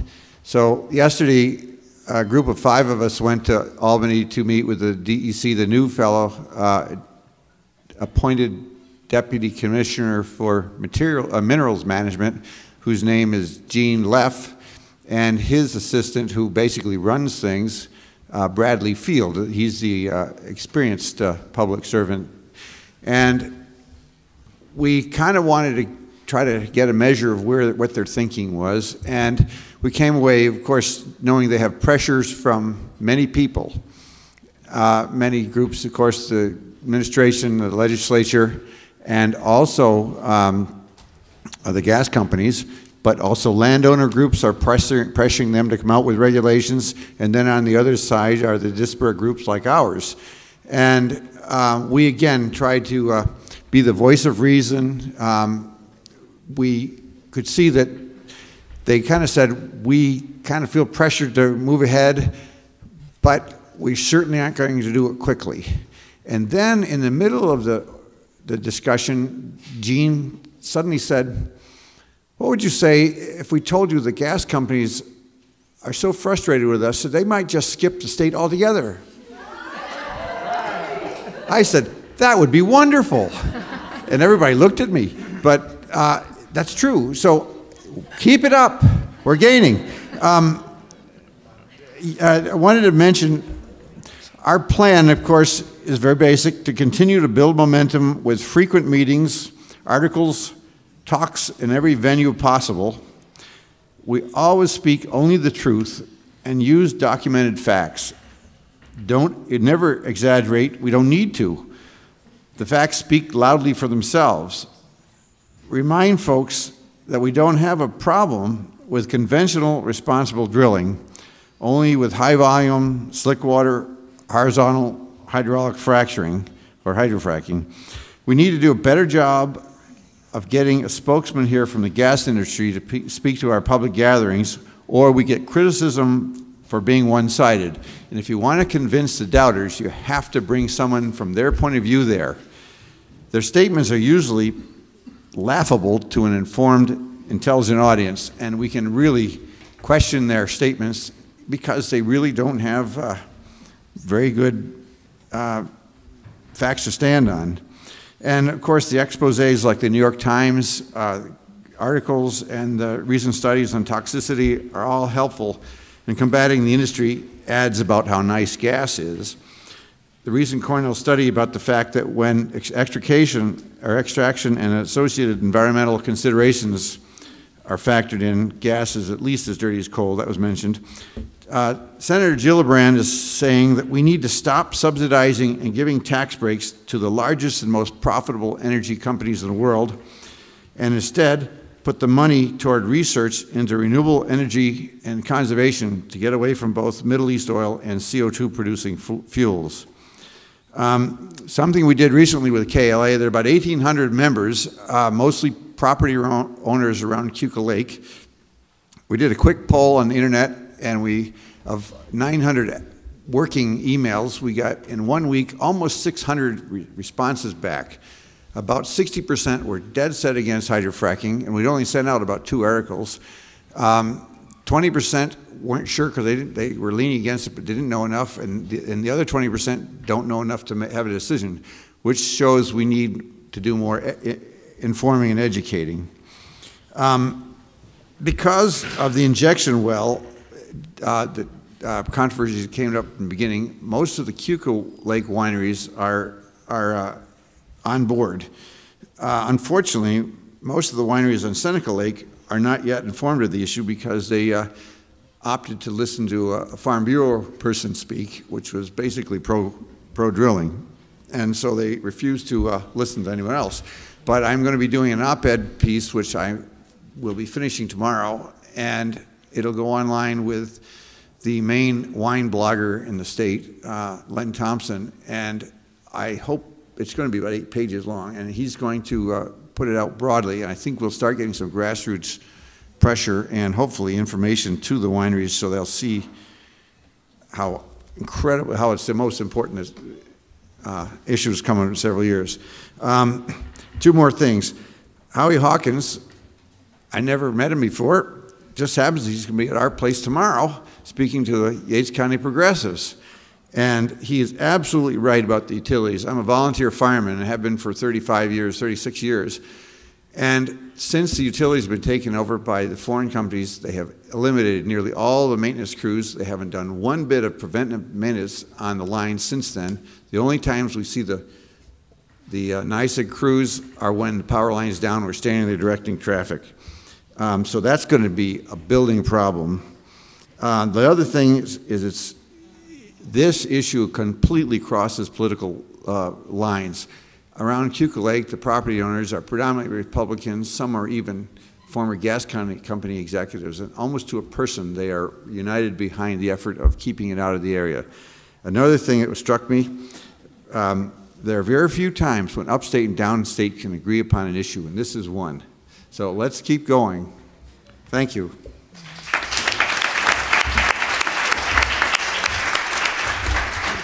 I'm Julie Huntsman from Fly Creek, town of Otsego. I do have a PowerPoint, but I don't think it's going to add anything to what's already been demonstrated. I'm really, really impressed with what has happened, the history in Meredith, that process. That's really slick. And what you folks have done in Ulysses. We have done similar things in town of Otsego and the town of Middlefield. I would say my efforts and our team's efforts are not quite as organized or as slick as yours, but so I won't go through the PowerPoint. Our process was pretty similar. We started a citizens group in August of 2010, decided we needed to have a meeting about this, and had 2 informational meetings at the church where I attend, in the basement of the church, and I made it clear that that first meeting was an informational meeting. It was not a political rally. Our town had had some very contentious public forums on gas drilling that were it took a couple days to get over them. They were so toxic and divisive and awful. So I didn't want this initial meeting to have any taint like that. We had about 80 people. We filled the basement of my little church. And we had industry experts talk. Actually, a couple retired industry experts just give the facts about fracking, and people were sort of shocked and like wanted to know, well, what can I do? So we had another meeting 2 months later, and more along the lines of what you can do. We also did a pledge campaign out to our little hamlet's fire district. It was a pledge not to lease your land. So we sort of got the awareness going, and then in February we started a petition drive. We actually did two, and that's sort of wrapping up. We also prepared for a town board forum, a public forum on gas drilling that our town board hosted on March 2nd. We knew that we needed some results pretty quickly to show them. I didn't think we would get sufficient results from our petition that quickly because we weren't doing it over a couple of months. It was more like 3 weeks. So I decided to do a phone survey. They're not hard to do. We did it in about 8 days. We did not reach all the registered voters. That was my lofty goal. We didn't make it, but we reached everybody we possibly could the last week of February, which coincided with the school system's winter break, so a lot of people were gone. But nevertheless, we reached 1,159 people.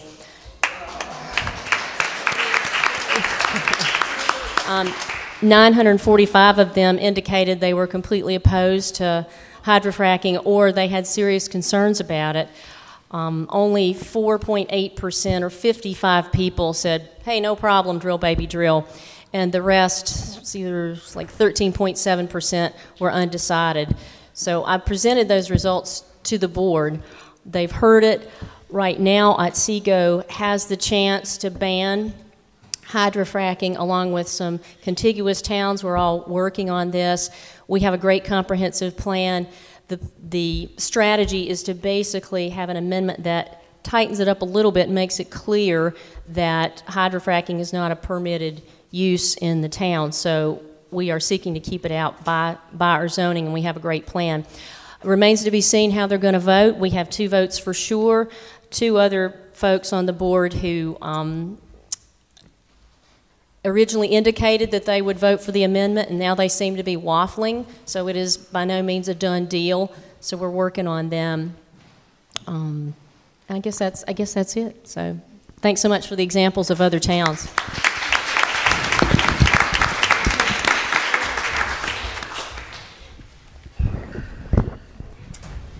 Could I request everybody stand up for 7th inning stretch here?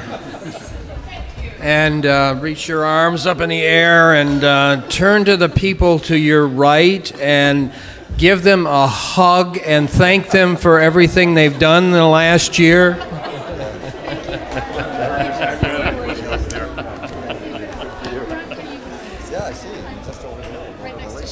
And you can remain standing if you wish. I've been doing it a lot just to stay awake today. I know that a lot of you are probably feeling the same stress of having done what you've been doing for the last how many years that we've been facing off against this industry.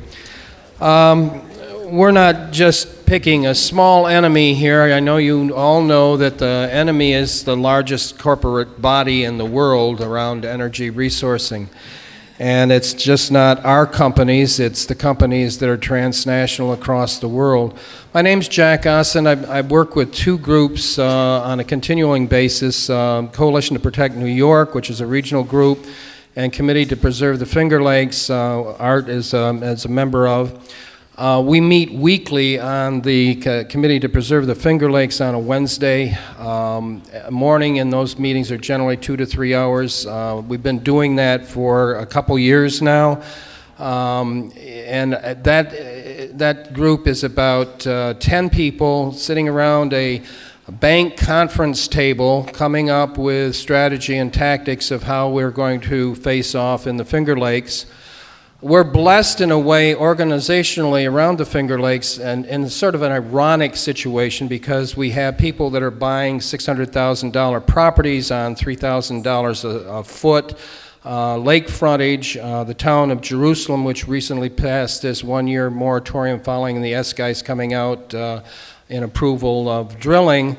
constitutes 60 to 70% of the property taxes within the town of Jerusalem, and many of these are corporate retirees, so the irony is evident. We are driving the issue of anti-fracking by using corporate retirees to a good extent. This has not been a door-to-door effort in our part. We've been doing a series of large forums. We've drawn 400 or 500 people to these forums. The Farm It forum that maybe many of you or some of you have seen on Ustream. We had 3 people that have been on YouTube. Leslie Lewis, an attorney that represents the Demic people that are suing. Ron Gula, farmer from Hickory, and Terry Greenwood, those farmers were very good in reaching out and to our farming population up there. When we get the same kind of separation here, we've got the property moneyed people on the lakes, and then we've got the interior old gentrified, so it's sort of that old school, new school. I happen to be, or would have been, a 5th generation farmer from our area, and so I'm sort of in the middle of this. I'm a retiree. I've been on the circuit for a long time, but most of our people are doing this educational outreach. You know, it's agitation, agitation, education, education, and at the same time raising the funds that are necessary to push this. Within a month period, we were able, CPNY, to raise about $15,000, and we've used some of that money to reach out and use the philosophy of the industry against them. We hired a PR expert. So we're reframing, and we've got a flexible response kind of mechanism. When the industry's coming out with their PR, we're trying to counter it as flexibly and as immediately as we can through the services of this man who's faced off against the casino industry up in Maine in the past. Speaking to power, I like to think of our speaking to power not being in the traditional sense that it's sold, speaking above our heads to the state or federal levels. I'm reminded by Who Will Tell the People, William Greider's classic. I think the power that we need to continue to speak to is the power of us, the power that constitutes 99% of the population against 1% of the population, to fall into our thinking that we have to speak to power up there, and that we don't have this power down here, is feeding into a continuation of that framing that democracy doesn't exist. I think democracy does exist, we're just not taking advantage of it to the fullest extent that's possible. So the generation of resistance has come, from my perspective, in a different avenue. We didn't go door to door, but we've been holding these large informational forums, and through those large informational forums, we've been seeding and reaching across that economic spectrum, socioeconomic spectrum that's very concerned with this issue, to demonstrate how far that effort has come. And I think several of you probably have read books where the day will come when the extreme right, because of their conservatism and their protection of their individual rights, will reach the extreme left.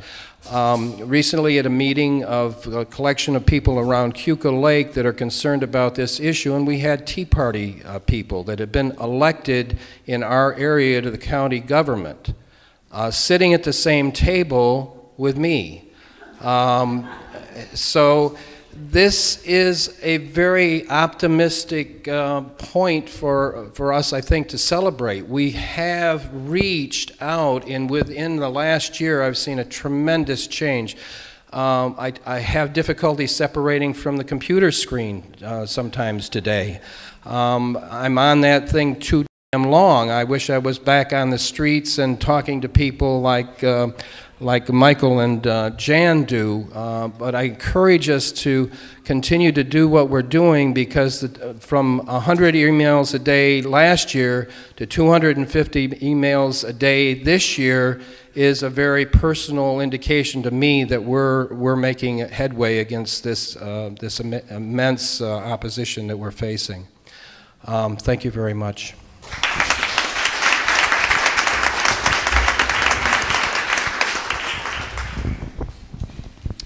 It's clear that in every place people live, the situation is a little bit different. And I'm going to talk for a few minutes about this program here called Neighbor to Neighbor.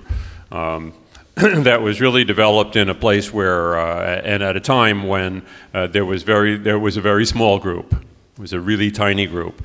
And so I hope people have had a chance to read what's in here, because I need to have it back. I need you to leave this behind. And so for those who haven't seen, and I need you to take the piece of paper, the card that's attached to it, and fold it up and put it in your pocket, because you can see the same stuff online. You can download it and use it if you choose. The point here is that when there are very few people and you have to cover a lot of territory, this concept helps you to reduce all of those hours and all of those miles that you would otherwise have to drive in rural areas to a trip to the post office. And what this shows you is this is one of the first. This will be one of the first horizontal wells to be drilled in Broome County if that happens. There's a star in the middle of this here, where the wells are going to be, and the circle shows you who's within a mile. Every person that's on this map is going to get this package, whether they're leased or are considering leasing or are against gas drilling. It's all the same. They're going to all get the same information. It's about how you can protect your interests in view of what is most likely to happen. And so I think that one of the points of this is to reach people whose backs are against the wall right now, and let them know that, because they probably don't know that there's a gas well within a mile of their house.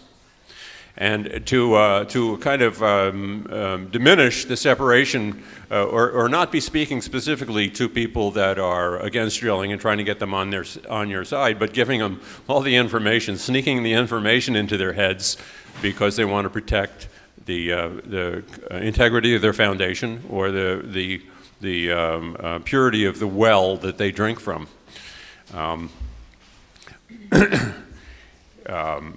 We're going to be doing a mailing of about 500 people that are right around these two wells that are very close together. So this program is available on website on natural gas, as it's indicated on the card that I left with it. And if an organization, if your organization wants to use this, wants to look at this and use it, you don't have to use it as it exists on the website, which is as PDFs with our organization's name on it.